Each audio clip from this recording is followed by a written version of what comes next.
আজই ডাউনলোড করুন আর এনজয় করুন আপনার পছন্দের শো। যাকে সে প্রাণের থেকে বেশি ভালোবাসে সে গুলি খেয়ে বসে আছে। তো কে গুলি করেছে, কেন গুলি করেছে সেটা জানতে সে মরিয়া হয়ে উঠবে না?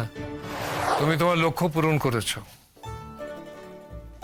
তার জন্য আমি অভিনন্দন জানাতে পারছি না, কারণ তুমি যা করেছো সবটা ঠিক নয়, সবটা আমি সমর্থনও করি না।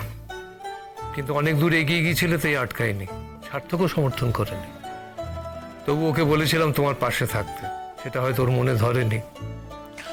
বাবা, আমি কিন্তু ওকে সবসময় সাপোর্ট করেছি, এমনকি কোর্টে ও যাতে মিথ্যেবাদী প্রমাণ না হয় সেই চেষ্টাও করেছি।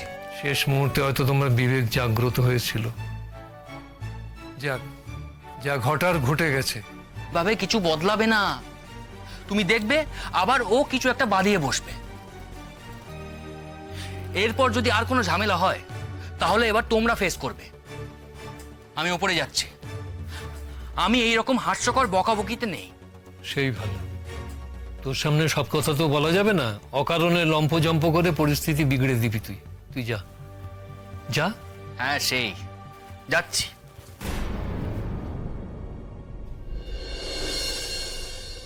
কি ভয়ানক খাদের মধ্যে তুই পড়ে যেতিস এটা রিয়েলাইজ করতে পারছিস?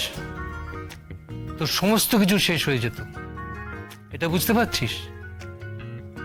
চুপ করে আছিস কেন? মৌনব্রত নিয়েছিস? জানো বাপি, তখন একটা সময় সত্যিই মনে হচ্ছিল আর বোধহয় পেরে উঠবো না। সত্যি মনে হচ্ছিল সামনে সামনে একটা বিরাট খাদ, আর আমি সেদিকেই চলে যাচ্ছি। ওইভাবে মেজদি ভাইকে আবিষ্কার করার পর সবকিছু কেমন গুলিয়ে গেছিল আমার।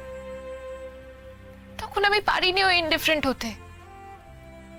আমরা অনেক রাগারাগি করেছি, ঝামেলা করেছি, কিন্তু সেটা তো পারিবারিক স্পেয়ারে। এ কোথায় এসে পড়লো মেজদি ভাই? এই পথে এগোলে তো মরে যাবে। আমরা একে অন্যের উপর রাগ করেছি, কখনো মুখ দেখবো না বলেছি, কিন্তু সেই মানুষটা,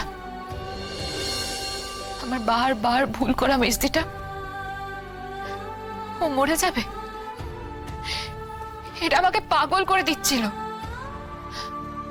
ওকে বাঁচানোর তো আর কোনো উপায় ছিল না, বলো বাপি? তবে এত কিছু তো হতোই না। কিন্তু তোমার ছেলে, তোমার ওই সার্থক নামা ছেলে, সে যদি মেজদি ভাইয়ের কথাটা শুনে ওরকম হাড়ে রেড়ে করে ঝাঁপিয়ে না পড়তো, সে তো পারলে ইন্টারপোলেই খবর দিয়ে দেয়, তার এত রাগ। শোনো, আমার ছেলেকে নন্দ ঘোষ ঠাউরিও না। যাকে সে প্রাণের থেকে বেশি ভালোবাসে সে গুলি খেয়ে বসে আছে। তো কে গুলি করেছে, কেন গুলি করেছে সেটা জানতে সে মরিয়া হয়ে উঠবে না? কিন্তু বাপি, আমি তো মেজদি ভাইয়ের কথাটা পুলিশকে জানাতে বারণ করেছিলাম, সে কথা তো শুনলো না।